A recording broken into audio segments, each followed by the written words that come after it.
Welcome to Life Edge. This is a special edition. We have with us in-house Justin Hibbard. He is a voice talent. He's a video producer, been involved in the industry a long time, and he's joining us. Let me get him on screen real quick. There he is. He's sitting pretty much about less than 10 feet from me, that way. But every time we look at each other, we're actually looking in opposite directions, so we have to kind of fake it to make sure we look like we're actually talking to each other.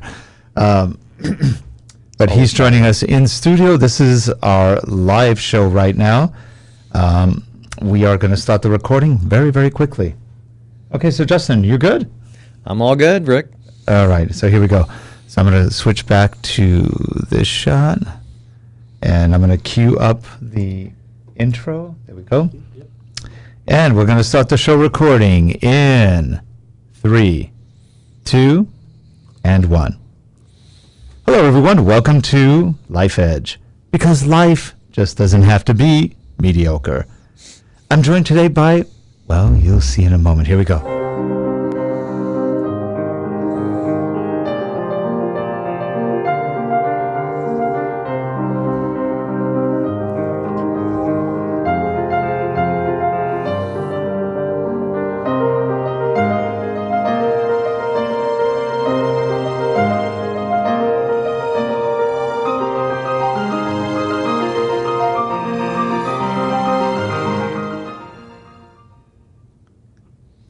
And we are back.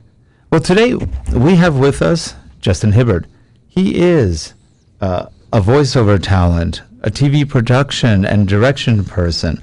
He's been involved in TV and broadcasting for over a decade, and he's pretty much same time, if not longer, doing voiceover and doing a lot of work, reality shows, a lot of different things. He'll tell us more about that. Justin, how are you today? Great, Rick. Thanks for having me on. Really appreciate it. It's good to have you, and I'm glad you could come down today, and we could see you in person. Yeah.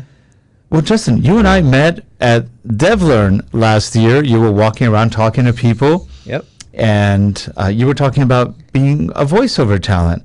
Now, this show is really about everything and anybody. So we've had many different kinds of people on the show. And I think you're the first who's actually been in media and who's actually worked in production and everything else. How did you wind up getting into voiceover work? Well, I originally started in broadcast journalism out of undergrad in 1992. I got my degree in journalism, and really my career goal always had been to work as a broadcast journalist. And so I started as a TV reporter in Texas, and I worked my way up. I started in small town Texas, in Abilene, Texas, at the NBC affiliate there. And then I moved to Missouri and worked for CBS and a CBS affiliate there. And as most broadcast journalists do, you kind of work stair-step your way up and move to larger markets as you move on. And along the way, one of my news directors told me, Justin, if you ever decide to leave this crazy business, you should look at voiceover work. And I really had never considered it at the time, but I kind of filed that, in the back of my head and moved on with my career. Well, as time progressed, I decided I wanted to try something different, so I left broadcast journalism. Fast forward a number of years after graduate school, getting my MBA, living in Europe, came full circle at the age of 30, turning 30, and kind of had a very early midlife crisis and decided, I really missed the creative side. I was working in the finance world. I was really starving for a creative outlet, and I recalled that my news director had said, you should really pursue voiceover work. And so I took a leap of faith and jumped without a net, so to speak, moved to Los Angeles from Phoenix, where I was living at the time, in 2000. And I'd done a little bit of voiceover work as a broadcast journalist, but nothing really, ongoing. And I had a few contacts in LA in 2000, but not many. And I just started taking classes from some of the best, Mark Cashman, Kalmanson and Kalmanson. and started, getting my acting chops back tuned up, and started doing voiceover work. And actually, one of the first jobs, it was for a trailer. I got to go on to the Warner Brothers online television. It was digital television at the time. They called me in to do a trailer for a digital TV show. So that was pretty cool. And I think it was beginner's luck. I was in the studio on the lot, and in the next studio were some of the people from Sex and the City doing VO narration for that show. So I thought I had died and gone to heaven. Here I was, first timer in a studio next to some big leaguers from Sex and the City doing VO for that show. So that was pretty cool. So that was how I got started. And, it's been a bumpy ride. It's a competitive business. It's a lot of fun. But it's been really rewarding. And here I am now, running my own company out of Venice Beach. Yeah, and you have other voiceover talents that work with you. You have kind of a little posse. Yeah. We have a little VO gang that we work with. Yeah, I've got some colleagues, females that I work with. I've got some colleagues based in London. In fact, I'm going to be meeting with a guy that runs a localization company out of London. His name is David Garcia Gonzalez, and he runs a company called Go Localize. They're a big company in London, and so we're collaborating there. And then I have other talents, females and some males, and foreign language talent that we've created a kind of a little gang, a team, so to speak, of professional talents that we all kind of bring something different to the table and provide some diversity. And some can, provide foreign language. Some have a younger sound, just different demographics. So, yeah, we have a good, solid team. That's great. Yeah. Now, for people who are thinking of either getting into voiceover or into the entertainment industry, it's not an easy industry to get into. No. Like you said, sometimes you luck into something, and from there it rolls into something much, much, much better. Mm-hmm. What advice would you give somebody starting out of how to really make it in either voiceover or in TV studio or anything else? Well, I would say first, don't try to be everything. There's just no way you can do everything. I've seen people who have come to Los Angeles, and I'm certainly not an expert on everything by any means, but from my experience, those who have done well have had a clear plan, or at least a focus on niches. For example, in voiceover, there's animation, there's, as you know, there are so many different genres. And there's no way you can do it all. You can't do it all well. Some people do animation really well. Some people do narration, long-form audiobooks well. Some do commercial well. Some can act. Some don't act as well. And so you really have to find those niches that you really excel in. And I think the best way to do that is to find a really good coach. One, take some acting classes. You got to be able to act, interpret, copy. And taking classes, you kind of get your chops out there. You find out what you do well. And once you've done that, then you hone in on those areas and you really focus on those, and you get some solid demos professionally produced. And then you network like crazy. And it just really takes persistence and patience, and hopefully have fun while you're doing it, because if you're not having fun, what's the point? And it is a lot of fun, isn't it? Absolutely. It's a blast. I mean, what other industry do you get to just, use funny voices or get to talk to yourself in a box all day long?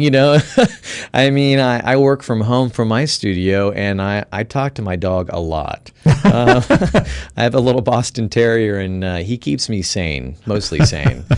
But I would say, persistence, patience, and really have focus. Now, you made a good point. We were talking at lunch, and this is something I've heard from quite a few voiceover talents.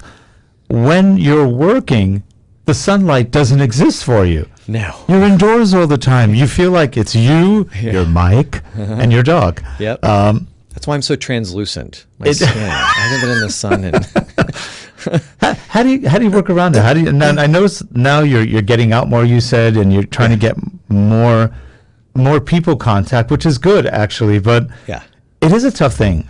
And it took you a while till you finally said, "Hey, I'm stuck in here all day long working. I'm not meeting people or doing other things," which is important for voiceover people. Absolutely. Yeah, you can't live in a vacuum. No. And because the industry has changed, with we've really been immersed with the online world. The days of going to a casting agency, like we used to do in LA, and we just don't really do that much anymore. Everything's done from home. You send your auditions in through MP3, still through your agent to some degree, but no offense to my agent, he's great. But it has changed, and so I think that's why a lot of voice. There are conferences now. There's a group called the World Voices WOVO. It's a nonprofit. There's FAFCon. There are all these different conferences for voice talent to go just be with each other. And then, for instance, you and I met at DevLearn in Las Vegas. Part of it was just getting out to meet the people that you share common interests with, and hopefully maybe work with someday. You don't know. It's interesting. One of our co-hosts in a show we have called Tech Down Over is Jeff Blanchard. He's in Australia, and we met via Twitter through some groups we had in common in the e-learning world, and then we both met at Learning Solutions in Orlando. He flew out from Australia, and we're standing over there trying to stuff our face with some really bad chocolate eclairs or something in the hotel, and he walks by and goes, "Rick and Terrence," and he saw both of us. We were the co-hosts of this one show, and we immediately became friends. Oh yeah, and it was really cool. And then we found out he had a lot of interest in the things we had, like voiceover, and so I did a little bit of coaching with him, and he took to it pretty quickly. And he found an interesting way to practice. He reads for the impaired and others LibriVox. He reads free books for them, and he finds it very rewarding, but it's really helped him get his voice better. So when he does the broadcasting, he's really clear and clean now. Confident. And you just love these kind of stories of just people who just say, I want to do that. Yeah. Get a little bit of coaching from somebody. And in his case, read a free book. Yeah. It's a public service. It gives you a ton of experience and practice. And you're helping someone who needs the help. So that's always good. And then I'm hoping, and he's hoping one day that he can break into actually making some money on the courses.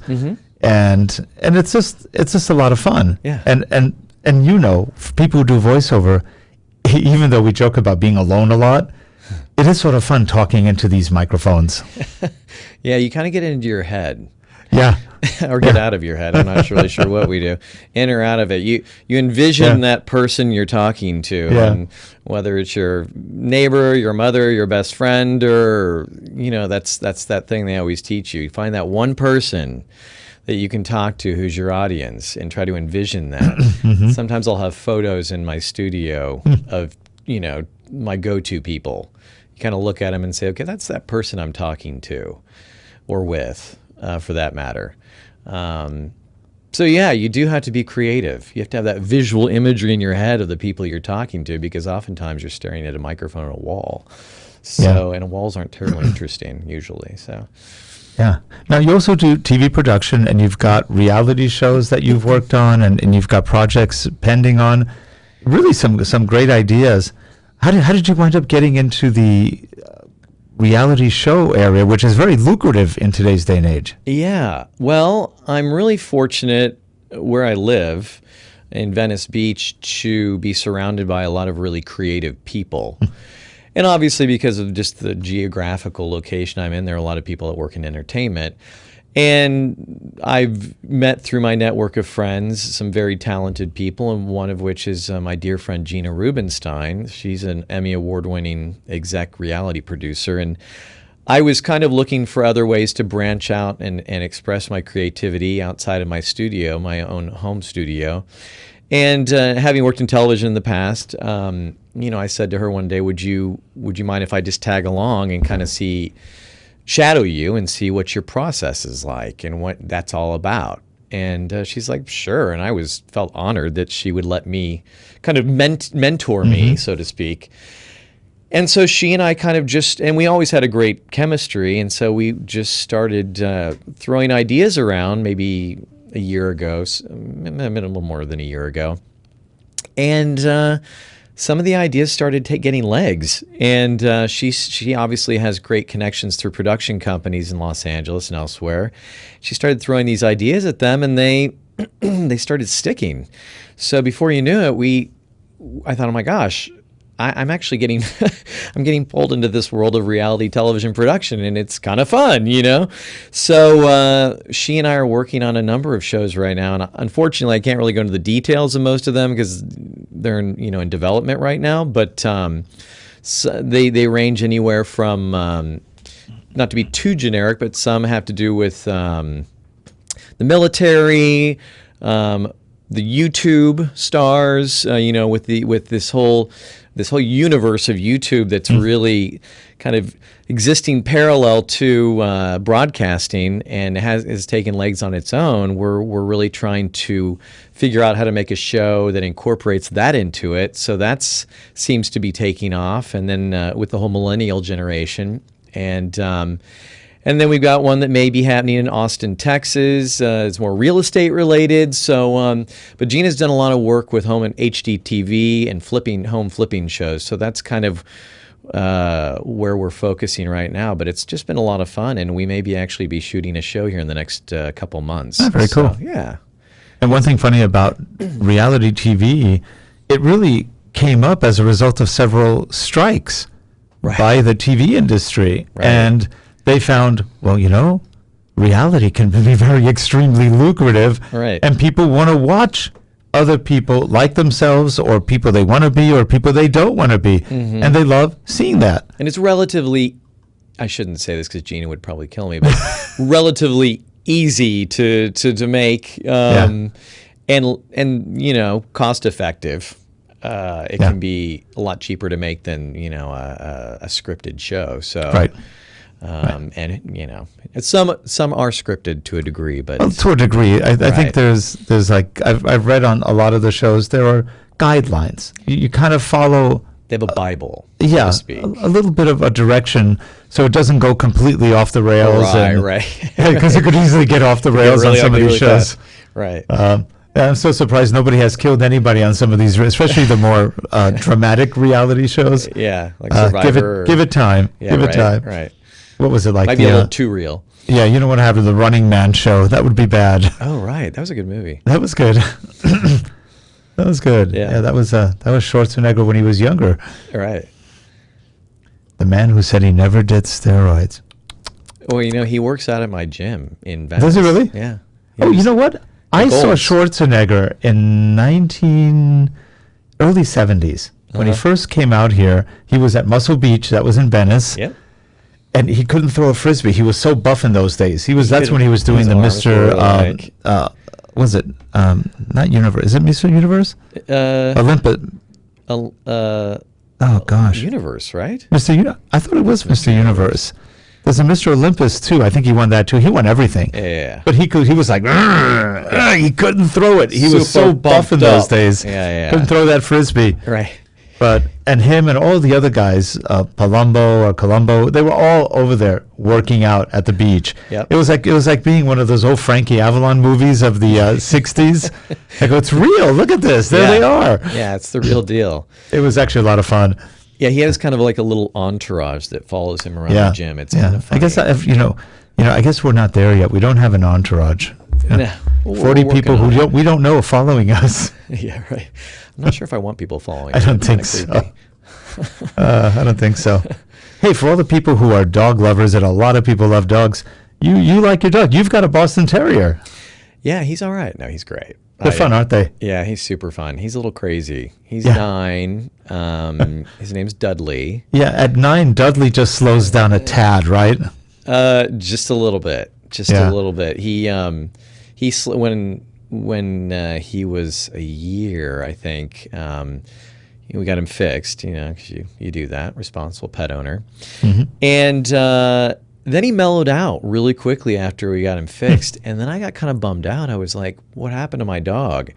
And they said, well, you get your dog fixed and that lowers their testosterone. Right. He may mellow out. And so felt I was regretful for a little bit, but then he rebounded, and he seems to have recovered fully. And 9 years later, he's still going full force. Well, it takes them a while. You know, they wake up one day and go, where'd they go? Right, it's gone.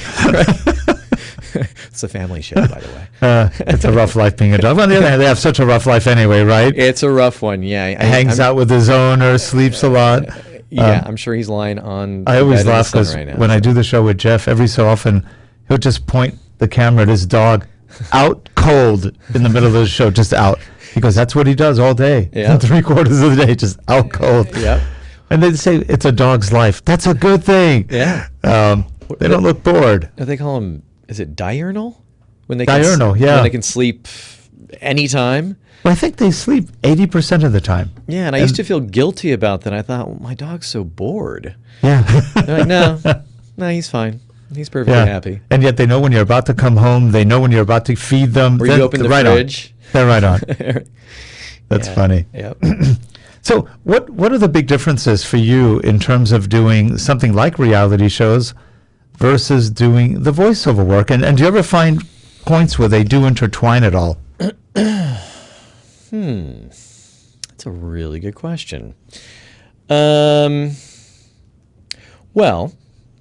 I do promo work for TV news. You know, having worked in TV news in the past, the promos I do are very topically related for local news. I do the voice work for a number of TV stations for their station imaging, as they call it. Right. And so I guess in one sense that's reality. And some of it can be a little sensationalistic, as we all know, local news tends to be creatively sensationalistic. Right.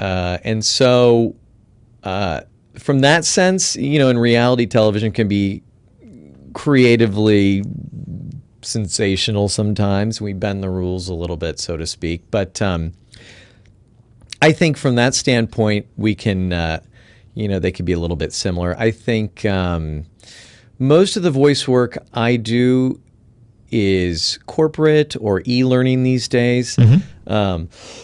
Excuse me. Not as much promo, corporate, and e-learning. Realities, because it's visual, obviously. Right. And voiceover, I'm in a booth all the time. It has forced me to think on a visual level again, and I don't have to be as much in my head. You know, we have to do storyboarding and block things to a certain degree, and think about how people are going to look and how the lighting is, and all of those kind of things. So those are the obvious differences, and I hadn't done that in a number of years, so it's kind of fun to get out of my head again and start thinking in a visual sense, because for a number of years I've really been in my head, having to visualize those things. But I think voiceover tends to make you have a little bit more of a creative thought process in your head, so it's a little more challenging in that sense. So in what you do you find yourself being more technical or being more creative, or do you find that you're a mix of the two? With voiceover or with television? Or both, really both. Well, I would think with voiceover, I'm more technical, because these days, as a voice artist, as you know, you kind of have to be a jack of all trades. You have to be at least have a fairly decent grasp of the technology in engineering, sound engineering, at least a basic fundamental understanding, which didn't used to be the case. It used to be you would just go into the studio and someone else was your sound engineer. That's and true. You did your job. You voiced, and then you were done. Now you have to be a sound engineer. You have to edit. You're running a business. So I think from that standpoint, it's more technical. I think from the on the television side or the reality side, you still have. I mean, I'm not shooting. I'm not the photog. I'm more on the production side and the producing side. Storyboarding, sizzle reels. We'll go out and develop show ideas. So it's not as technical from that standpoint. But voiceovers definitely evolved a great deal in the last 10, 15 years, where when I first moved here, you didn't have to be a sound. I didn't have a studio 15 years ago. Yeah. I think I've had one for 10, maybe. It's a must nowadays to have an in-home. Well, I think it's a must nowadays if you're really going to pursue it as a full-time career. And it's also a good place, when you're alone at night, you want to talk to something, your microphone is right there to listen anytime you want. Yeah. It's a great friend. Yeah. It's non-judgmental, just loves you for who you are. That is actually interesting. But you're right. It has changed a lot where I still know a lot of voiceover people who don't really know how it's all tied together. And they have an engineer come out and set them up, which is tricky because if anything goes wrong, they're dead. Right. And every job is different. And the good thing is the tools are just easy enough now that it's easier for people to do their own editing and their own plugins and stuff like that to make it sound good.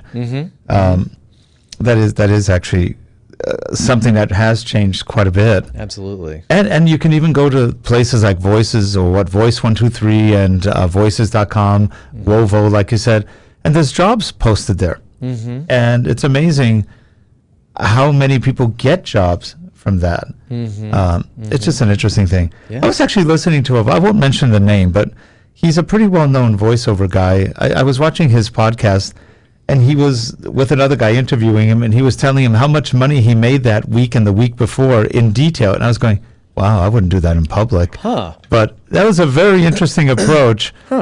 It was out of context. Maybe they had a contest going, or he's trying to meet a number. But it was interesting going into that. I made 5,600 this week. On Monday I did this. Tuesday I did that. Wednesday. That was interesting. It's sort of like getting into the head of a VO guy and how much money he makes. Yeah. Interesting. I always wonder about stuff like that because the money, you're talking to a guy who's got like 20, 30 years in the industry. He's got a lot of connections. He's done tons of commercials, things like that.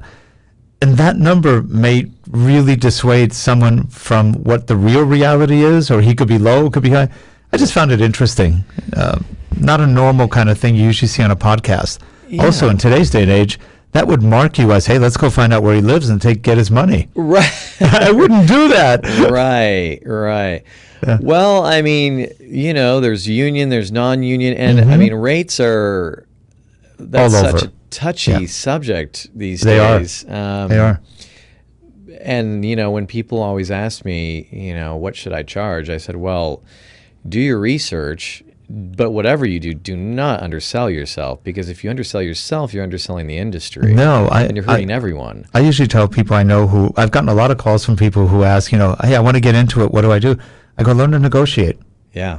Because know your worth. Know your worth. Don't be afraid to bill higher if you think you're good enough. Right. But don't be afraid to negotiate if you're not. Right. And don't negotiate downwards. Try to negotiate up where possible. Right. And then again, look at the long term. Is this a one-time thing? Could it be many more? Will this open other doors?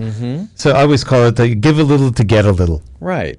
And that usually works. But negotiation in this industry, in anything, in video and voice, is critical really skill. Important. Yeah. It's one of those big critical things. Well, this show is called Life Edge. And today our other co-host couldn't make it. That's Dr. Susan Nash. But she always likes to ask, and it's a good question, why do we call it Life Edge? Well, we talk about the things in life that gave you an edge. And can you think of anything in your life that as you've been developing, as you've been following your career choices, that gave you that edge, that made you successful and continues to make you successful? Yeah. My parents always supported us.